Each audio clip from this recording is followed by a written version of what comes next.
Добар ден на сите. Ви благодарам што сте денес овде и ми представува особена чест да бидам модератор на денешниот настан посветен на Меѓународниот ден на жените и девојките во науката. Многу се радувам што овој настан станува веќе традиционален, неколку години поред го организираме и има за цел промоција на жените и девојките во научните области. Оваа година, овој ден е посветен на остварување на целите за одржлив развој и интернационализација на жените и девојките во науката, како и поврзување на жените научнички во општеството, во политиката, науката, да се направи една синергија и да имаме што поголема застапеност на жените. Морам да кажам дека нашата држава, Република Северна Македонија, представува една од водечките земји по бројот на жени и девојки кои што ги завршуваат највисоките степени, магистрирање и докторирање, односно има 52,3% од жени и девојки во науката, во однос на, да речеме, некаде околу 30% во Европа, а на светско ниво е уште понизок тој процент, околу 29%. Но ќе се согласиме дека дали поради традиционалните вредности и други влијанија, понатаму во текот на понатамошниот развој, жените никако не го достигнуваат максимумот во својот потенцијал. Така што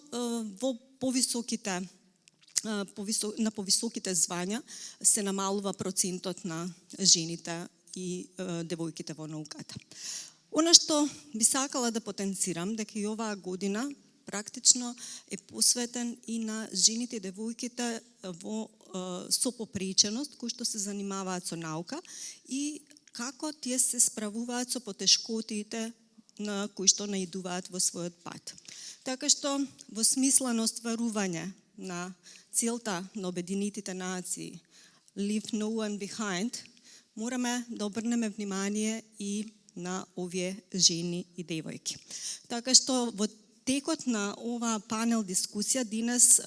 се обидовме да направиме една синергија помеѓу овие различни моменти, па ќе го имаме министерот за образование и наука, доктор Јетон Шакири, амбасадорот Дейвид Гир, неговата екселенција евроамбасадорот Дейвид Гир, кои што ќе ни зборуваат за интернационализацијата и можностите за остварување меѓународни проекти. Понатаму ќе имаме лице со оштетен вид, кој што ќе ни каже како ги остварува своите можности како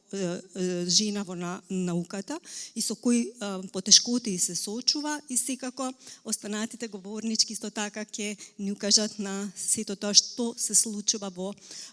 нивните области и со какви се потешкоти се соочуваат. И секако нивните достигнувања, затоа што ќе имаме успешна млада научничка, која што оваа година ја доби наградата од председателот на Република Северна Македонија за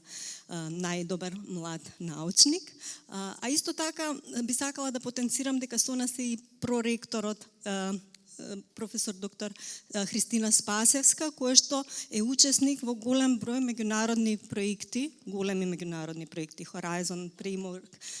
така да можеме да научиме многу работи.